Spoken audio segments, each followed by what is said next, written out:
Hi, I'm John Ball. I'm a park ranger here at Dunbar Cave State Park. And today I want to talk to you a little bit about the park itself, how it became a park, and why we do what we do, what we're here for. So Dunbar Cave became a state park in 1973.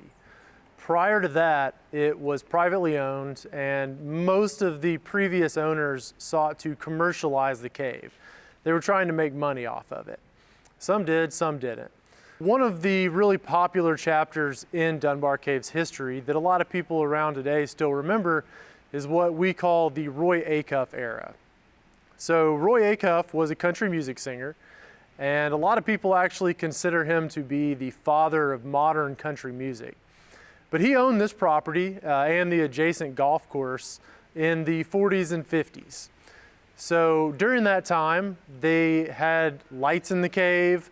They offered tours all the time, year-round, and one of the really big draws to Roy Acuff's Dunbar Cave was concerts. So Roy Acuff, being a musician and a member of the Grand Ole Opry, he actually had an amphitheater built on one side of Swan Lake here.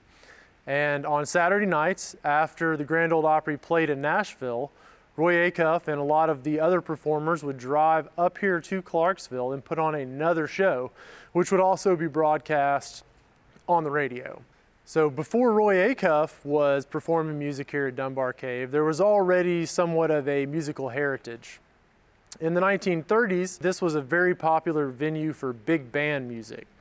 So many of you may have heard of a guy named Glenn Miller, who's arguably one of the more famous conductors from that period of time. And during the 30s, pretty much anybody who was anybody in the big band world would have probably played Dunbar Cave at one point in time. Behind me, there is still a bandstand today where the band would sit and play. The concrete that I'm standing on right now was poured in the 1930s in order to accommodate large numbers of people because this was a very, very popular venue. One of the things that made it so popular was the air blowing out of the cave is a constant temperature. It stays around 56, 57 degrees. So in the summertime, when it's 95 outside, up here on the dance floor, it stays nice and cool. So you could come to Dunbar Cave, stay cool, and be entertained. Now, as time progressed, two new technologies came about that people began to get in their homes, which sort of put an end to the popularity of this site as a music venue and recreational area. And those were air conditioning and television. So now you could stay cool in your own home and be entertained there as well. So there was no need for you to travel to Dunbar Cave to see these shows. So that's going to cover maybe the last 90 years of history right here where I'm standing. But we know that human beings have been utilizing this site for many, many, many more years than that. In the late 1970s, shortly after this became a state park, there was an archaeological dig that was conducted here at the mouth of the cave.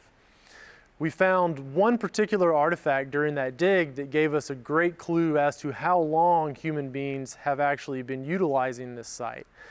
It was a Beaver Lake style projectile point that can be dated to about 10,000 years ago.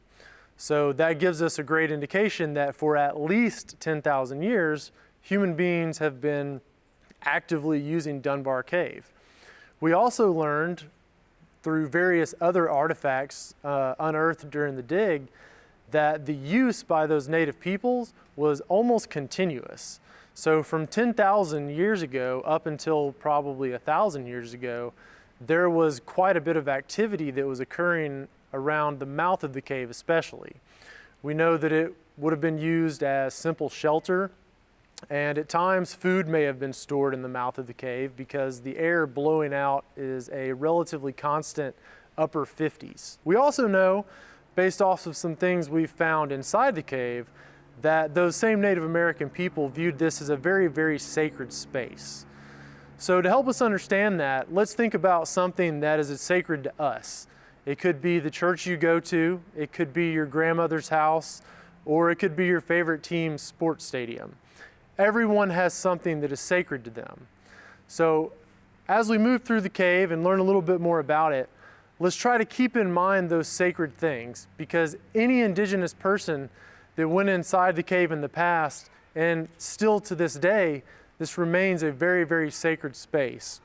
So we want to show it the respect that it deserves.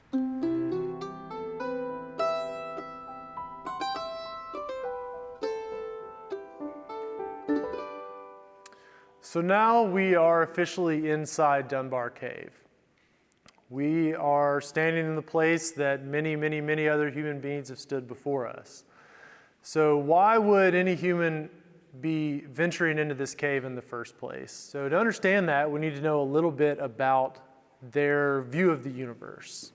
So most southeastern indigenous people still to this day believe that their universe is consisting of three specific levels. The one that we're in right now is commonly known as the beneath world or the underworld. And it's home to lots of different entities that are not things that you would want to run into. But why would they come in here? It would not have been simply to explore. They would have been coming in here for a very specific purpose and with great conviction. So we today need to make sure that we are remembering that we're in a sacred space. And frankly, we don't belong here. So as we move along through the rest of the cave, try to keep those things in the back of your head. To a traditional Cherokee person, there are three main worlds. You have the upper world, where the stars are. Other beings live in the upper world. It's where Cherokees go when they pass on. It's where I'll go when I pass on. You have the present world, which is the world we live in, plants, animals, people. Then you have the underworld. Cherokees like to maintain balance, so there's always a polar opposite. So you have the upper world, and the opposite would be the underworld. It's not bad in particular, it's just kind of unknown and dangerous at times if you don't know how to navigate it. If you notice inside caves, it's always an opposite temperature of the outside. So if it's cold outside, it's usually warm inside, and vice versa. It's dark, where outside it's usually light. So you have to maintain those balances, and I guess they learn that from balances in nature. To be able to access the underworld, you'd have to venture through a portal or a doorway. Anywhere you go into the ground, caves where water comes out of the ground, deep holes, and that's where you're buried when you pass on. That's all portals to the underworld. Behind me, you can see the water that comes out of the inside of this cave. Water is very important in Cherokee ceremony. They use it almost every ceremony that they have. So if we come through a portal and we find where this water is coming through the cave, then that would be a portal in a portal. That would make it twice as strong as water you would get underground or water that would come from the world that we live in. So it'd make whatever you were doing twice as strong. People that knew how to navigate this world would come and ask for help for whatever happened to live in this world, and then they would use the things they got out of here for different medicinal purposes. So now we've moved far enough into the cave where we really start to see a lot of graffiti on the walls. Behind me here you can see a very prominent signature. We have ALH, someone's initials, and the date of May 1858. That's a long time ago, right? That is before even the American Civil War. But that is not the oldest thing left on this part of the cave by a human being. All of these little black dots that you see behind me are what we call stoke marks. And they were created by some indigenous person coming in here using a torch to light their way. So today we have a tremendous amount of light to move through this cave. Thousands of years ago, people would have been doing it with cane torches. So literally a bunch of sticks tied together and lit on fire. This would have created a much different experience. So as they moved through, in order to stoke that flame back up, they would reach up and tap the end of their torch on the wall. And the charcoal that was developing on the end of their torch would deposit and end up staying behind in the cave. Now, some of these have been dated, and we know that they are thousands of years old.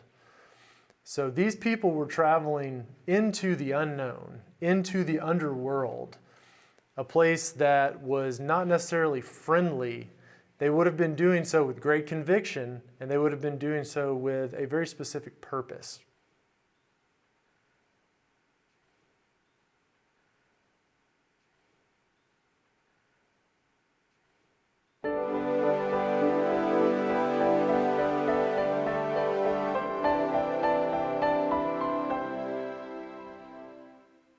In 2006, a group of historians who were interested in signatures inside of Dunbar Cave came into this room, a room called the ballroom, and began to record the scratches and names and dates that were written on the wall. As they did that, they discovered prehistoric art, and we'll look at that in just a moment. But when that discovery was made, one of the first questions we archaeologists had about it was how old this artwork was. And so we came to the cave and wandered through the back passages and through this room that has the cave art in it. And we recovered several pieces of river cane torch fragments that had been dropped as torches were stoked against the wall. And we took those fragments to a laboratory and had them radiocarbon dated. We were a little bit surprised with at least one of the dates. One of them dated to about 1200 AD, which was exactly what we expected given the artwork we saw on the walls, and I'll talk a little bit more about that in a minute. But the other date was over 5,000 years old, and that was what was surprising to us, because that was quite a bit earlier than anything we saw. But as it turns out, that 5,000-year-old date makes sense. As the state park system began to develop Dunbar Cave and wanted to exhibit or show the cave art that was here to the public, they installed a series of information panels along this wall that allowed people to look at the wall itself and then images of the artwork that was there so that they could better understand it. We dug the posts to hold those panels because we didn't want to do any damage to whatever archaeological material might have been underneath. As we dug those post holes, about 30 centimeters or 8 or 9 inches below the surface, in every hole we dug, we encountered a layer of calcite, travertine, that had formed a very long time ago as a solid surface all through the interior of the cave. And on top of that travertine, we found artifacts, including projectile points, spear points, cores, pieces of flint that had been worked into certain kinds of shapes, very finely made flakes. No small material was there, only very large and very high quality artifacts. So in trying to figure that out, we tried to identify what had formed this travertine layer. And as it turns out, that layer almost certainly formed in the context of water. And a little bit later, you're going to see examples of that inside of Dunbar Cave where these features are still preserved. But the implication was that at some point in the past, this entire room was covered by a travertine layer, and in all likelihood, that travertine layer held water. So there were pools in here that are no longer in existence. And those pools were probably fairly extensive and fairly deep in some places. As it turns out, the artifacts that we found on that surface were 5,000 years old. And so our interpretation of that is that 5,000 years ago, long before the cave art was produced, native people came into this cave and deposited objects into the waters, either as offerings to the spirits who lived in the cave or as a method for acquiring the power that was inside of the cave into those objects, incorporating it into the flint, which could then be taken outside, worked into tools, but objects that had more power than they would have in their normal state. In any case, the implication is that 5,000 years ago, Native Americans came into this cave and accessed the power that it contained, saw it as a religious context, and used it that way. But as I said, it was cave art that had originally brought us here, and we had radiocarbon dates that indicated a presence here around 1200 AD. And that was very encouraging because, as it turns out, the earliest the first cave art that was ever discovered here by those historians who were looking at the scratches on the walls, dated pretty precisely to about 1200 AD. Here are two examples, the first two images that those discoverers found. There are two circles here, one a circle with a single circle in the middle, across through it, and around the outside a second circle with rays all the way around it. To its right, another symbol, concentric circles this time, with a swastika in the middle of the center, and another rayed circle around the outside, one ray of which is quite a bit longer than the others. These two symbols we see frequently in late prehistoric, what's called Mississippian symbolism. They are symbols perhaps of the universe itself, the circle with the cross being a model of the universe with up and down, the upper world, the lower world, and the middle world that Beau Carroll has told you about. And also, if you look at it in plan, the cardinal directions. So we get a three-dimensional characterization of the world. All of that embedded in what appears to be a celestial symbol, a star. And again, why would there be stars underground? Well, because the underworld mirrors the upper world in an opposite sense, and so you have stars in the darkness of the cave. These symbols are found on a number of objects, artifacts that are found in other contexts from this same time period. So we have pretty good confidence, first of all, that they are prehistoric, and second of all, that they date to the Mississippian period.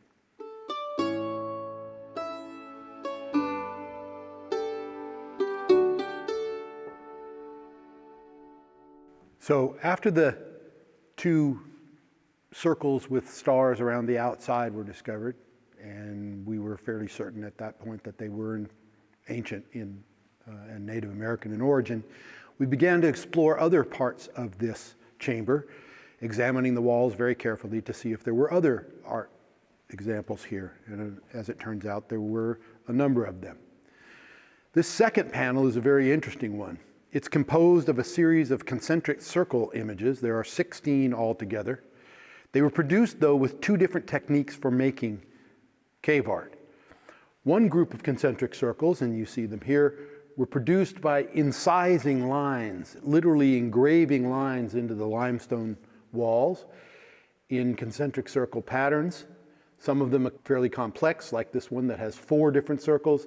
Others more simple, like this one that just has 2.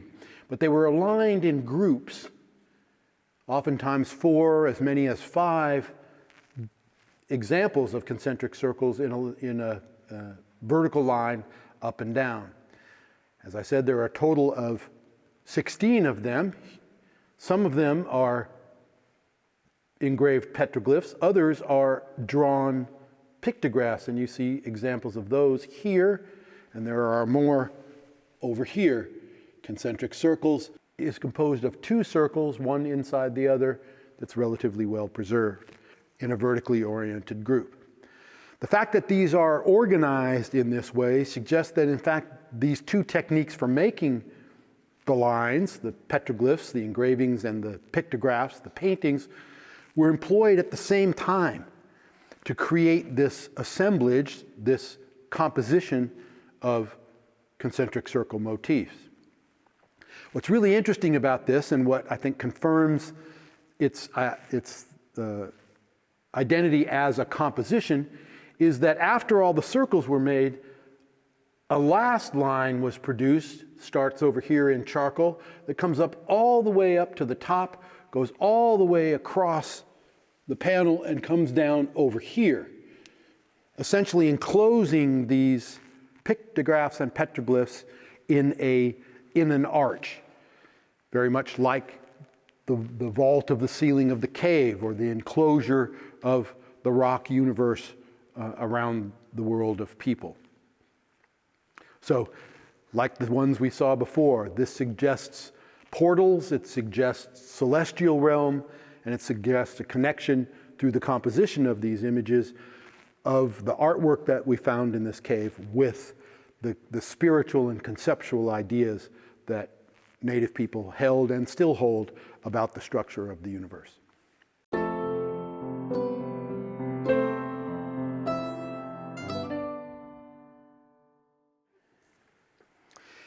As we continued to move down the wall, examining carefully to see if there was more cave art, the last image we came upon was the one you see in front of you here. It's truly a remarkable image of what we call an anthropomorph, or a human figure, lying on its side, the head at this end, the feet down at that end. Altogether, it's more than 6 feet long, almost 2 meters in size. The head is a peculiar image that's produced not by drawing the outline of the head, but by applying small dots of color backwards and forwards over this entire area. It's sort of a rectangular head with a concave base where it attaches to the neck. At the front of the head is a long curling line. We believe that represents the forelock of a Mississippian warrior figure. We see that forelock as part of the regalia of Mississippian warriors in a lot of different archaeological contexts, including, again, engraved shell objects and pounded copper. Off the top of the head of the figure is an axe that's embedded into probably his hair, or at least affixed to the top of his head. And this is another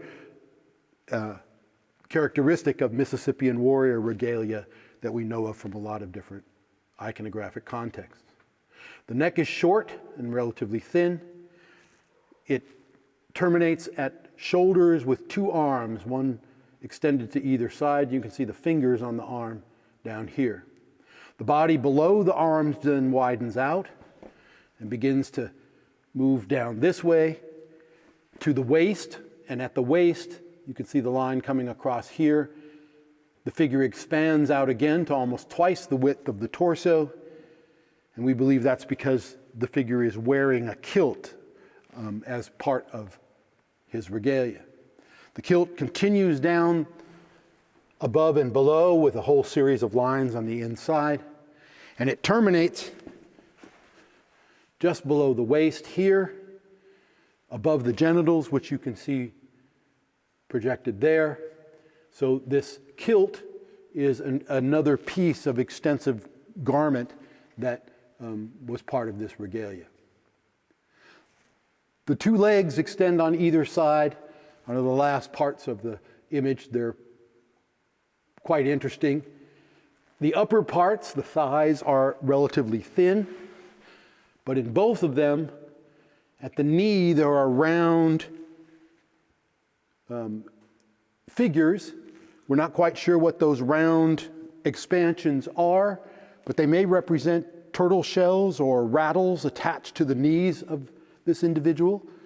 Native people in the Southeast, continuing into the present period, oftentimes dance with these turtle shell rattles attached to their legs.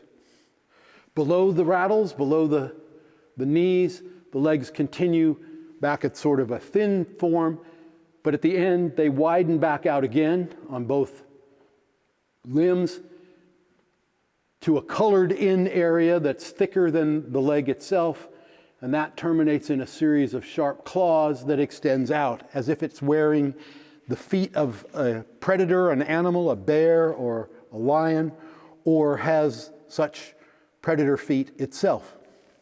The overall impression is of a human figure in religious regalia, in ceremonial regalia, perhaps incorporating characteristics of animals and people at the same time, but clearly a spiritual character in the way that the image is dressed. One of the interesting things about this figure is its position. It's not, usually we see these sorts of Mississippian warrior figures vertically standing upright.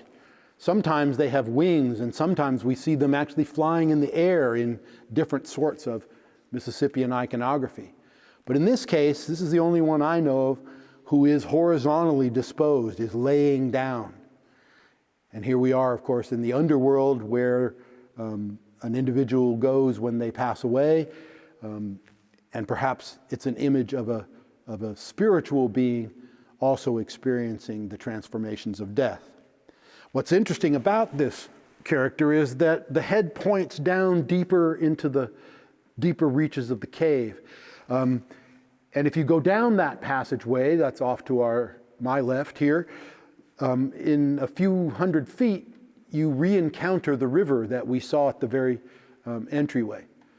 You already know how important rivers are in the cosmology and the religion of these native people, and perhaps this figure is actually depicting the soul of a warrior as it makes that transformation, enters into the river of the underworld, and begins to traverse the underworld in order to be reborn on the other side.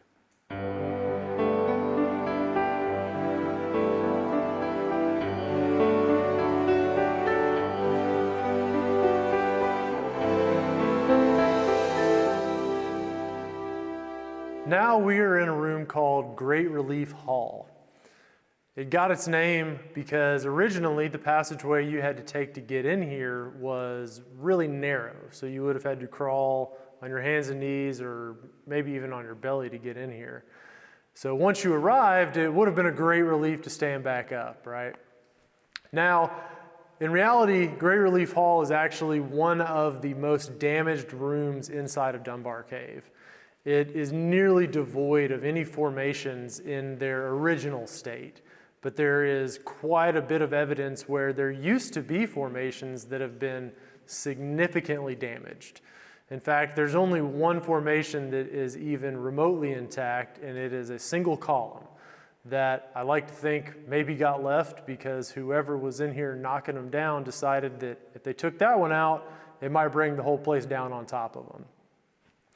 Almost every inch of this room is covered in graffiti.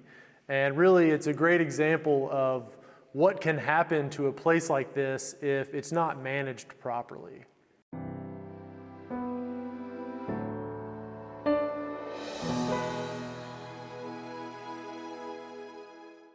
Now we're in a room called Independence Hall, and it is arguably one of the more beautiful rooms inside of Dunbar Cave.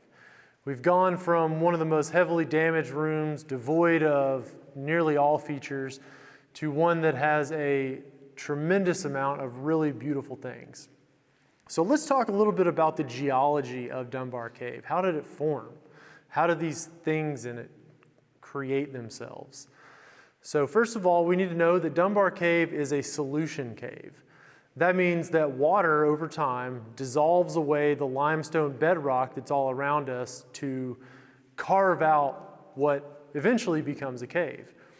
So as a drop of water travels through the ground and finds a small little crack in the bedrock, it will strip away a substance called calcite. Calcite is one of the main ingredients, so to speak, of limestone. So as that drip travels down through that crack, if it hits a void or an empty space, it will stop and sort of hang there. Any of the calcite that's inside that drop will move to the edge and will actually deposit onto the surface of the rock. And if it's coming down from the ceiling, that's how stalactites begin to form. Eventually, drip after drip after drip, and we're talking millions and millions of drips over a very long period of time, enough calcite will build up and you will have a significantly large feature. After those drips fall, there's still a little bit of calcite left in them though. So once it hits the ground, the remaining calcite is deposited there directly below our now growing stalactite. So the features that grow up from the floor are stalagmites. And again, over a very long period of time, eventually that stalactite and stalagmite will grow together into a column, just like the one we saw in Great Relief Hall. Another feature inside this room that particularly I find really cool are called rimstone dams. And essentially they form in the same way as a stalactite or stalagmite, but the process is slightly different. So for these, they form on the floor of the cave. I'm actually standing on some right now. And they form when calcite in a puddle of water moves to the edge of that puddle and over time slowly builds up sort of a small dam. As more water fills that puddle, it overflows to another low spot and the process begins again.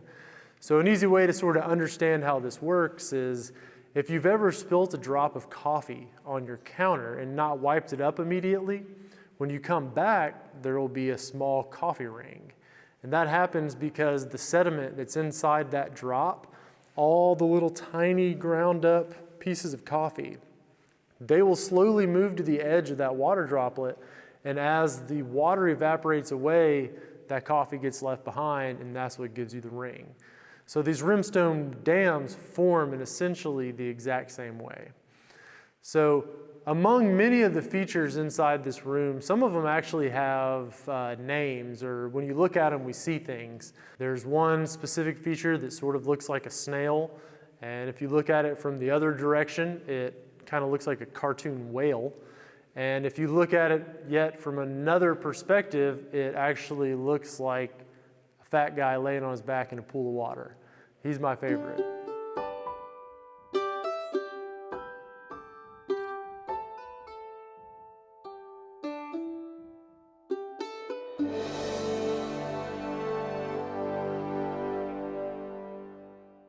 Another really cool geologic feature you can find inside of Dunbar Cave can actually be found in many of the rooms inside the cave, but they're especially prominent in the room that I'm in right now. You see these brown rocks protruding from the ceiling, and they're much darker in color than the rock around them. What you're actually seeing are relief fossils. Before the cave actually formed several 100 million years ago, this part of the world was underneath a shallow ocean.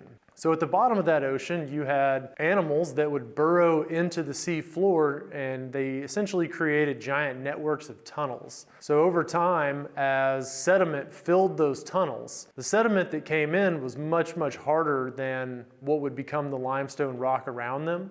So over the next couple 100 million years, as the cave was forming, the softer limestone is eroded away, and what you're left with is essentially a replica of the tunnels that were underneath that ocean floor. So when we look up and we see those, it's kind of like you're underneath a fish tank looking up at the bottom of it if you had something in there that would burrow around in the sand. So beside me on the cave wall, we have some recognizable syllables known as Cherokee syllabary. So you can see the syllables here. What looks like a B. See that. Then what looks like a W. See the dots. Cherokee syllabary was introduced to the Cherokee by inventor Sequoyah. They adopted it in 1828. It's the only Native American writing system. When he introduced it to the Cherokees, if you could speak Cherokee, then you could learn to read and write in a matter of weeks. A couple of months after they introduced it, 90% of Cherokee people were literate. They used it to pass messages back and forth. When they unveiled the syllabary, there was a paper shortage. People were writing everywhere, signs, walls. So we find a lot of syllabary in a lot of places. The significance of it being in here is we're not far from a Cherokee removal site. Cherokee removal was in 1838. The paint that they used, there's a date behind me, 1855, so it was between then. So the people were going from Oklahoma back to where their people came from, back and forth, either visiting or coming back to get stuff. It doesn't translate to a Cherokee word. It doesn't have a meaning, but it could be an English name that had been translated, so you would be able to write it in Cherokee syllabary.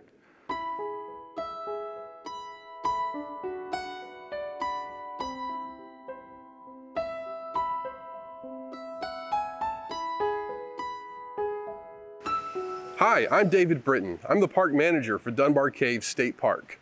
Thank you so much for joining us today on a tour of Dunbar Cave. Hopefully you've had some fun, but more importantly, I hope that you've come away with a greater understanding of the deep cultural history of Dunbar Cave. Now, if you're interested in learning more about Dunbar Cave, I encourage you to come to the park, visit the museum and the visitor center, find some of the interpretive waysides in the park, or find a park ranger and ask more questions about what you might be interested in. I also encourage you to visit all of our Tennessee state parks, all 56 of them across the state. Now, more information about our Tennessee state parks and Dunbar Cave can be found at our website. That's www.tnstateparks.com.